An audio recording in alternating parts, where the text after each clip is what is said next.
जो विक्रम और बेताल आपस में बात कर रहे थे, बैठे हुए थे, तो कहानी कुछ इस तरीके से शुरू होता है कि जो बेताल है वो विक्रम को एक कहानी सुनाना शुरू करता है और बोलता है कि एक लड़का है जिसका नाम है खलील।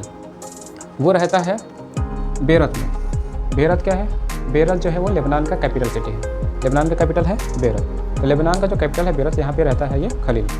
अब कहानी ये है कि ये जो लड़का है, इसकी जो मदर है वो है सुन्नी मुस्लिम और जो इनके फादर हैं वो है ऑर्थोडॉक्स क्रिश्चियन।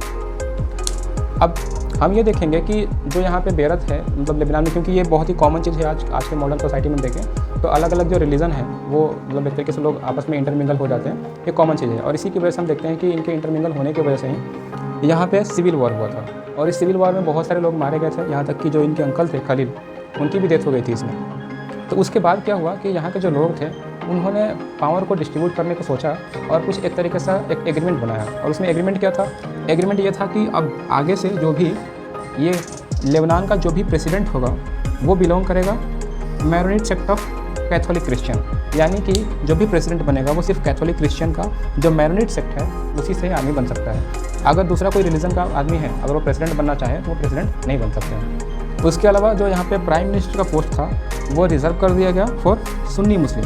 आपने सुना होगा सुन्नी मुस्लिम और शिया मुस्लिम के बारे में, ये जो अलग अलग कम्युनिटी है मुस्लिम में। तो यहाँ पे क्या किया गया कि जो प्राइम मिनिस्टर का पोस्ट था उसको फिक्स कर दिया गया कि यहाँ पे सिर्फ और सिर्फ सुन्नी मुस्लिम ही रहेंगे। उसके अलावा बाकी जो ये अदर सेक्ट है, जो अदर रिलीजन है, ये लोग वहाँ पे नहीं जा सकते हैं। उसके अलावा जो डेप्यूटी प्राइम मिनिस्टर था, तो डेप्यूटी प्राइम मिनिस्टर के जो यहाँ पे पोस्ट था उसको फिक्स कर दिया गया फॉर द ऑर्थोडॉक्स क्रिश्चियन। जो यहाँ पे ऑर्थोडॉक्स क्रिश्चियन थे उनके लिए इसको फिक्स कर दिया गया। और जो स्पीकर का पोस्ट था उसको फिक्स कर दिया गया शिया मुस्लिम के लिए।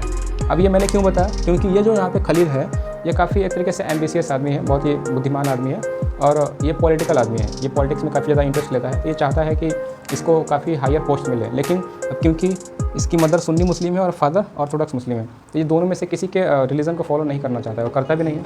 अब क्योंकि कोई रिलीजन को फॉलो नहीं कर पा रहा है तो जो भी हायर पोजीशन है, जैसे प्रेसिडेंट हो गया, प्राइम मिनिस्टर हो गया, डिप्टी प्राइम मिनिस्टर, स्पीकर, तो इनके जो भी यहाँ पे पोस्ट हैं वो इसको नहीं मिल सकता है। ठीक है। अब ये लोग बात कर ही रहे थे, विक्रम और बेताल आपस में भी बात कर रहे थे। ऐसे बात करते करते इनका जो अड्डा था जहाँ पे हमेशा रुकते थे वो पहुँच जाते हैं और जैसे ही नीचे जो विक्रम है जैसे नीचे उतरता है, बेताल उससे चिपक जाता है और एक सवाल पूछता है कि अगर तुमको फिर से यहाँ लेबनान का कहानी मतलब जो भी कॉन्स्टिट्यूशन है उसको लिखने का फिर से मौका मिले तो तुम क्या करोगे?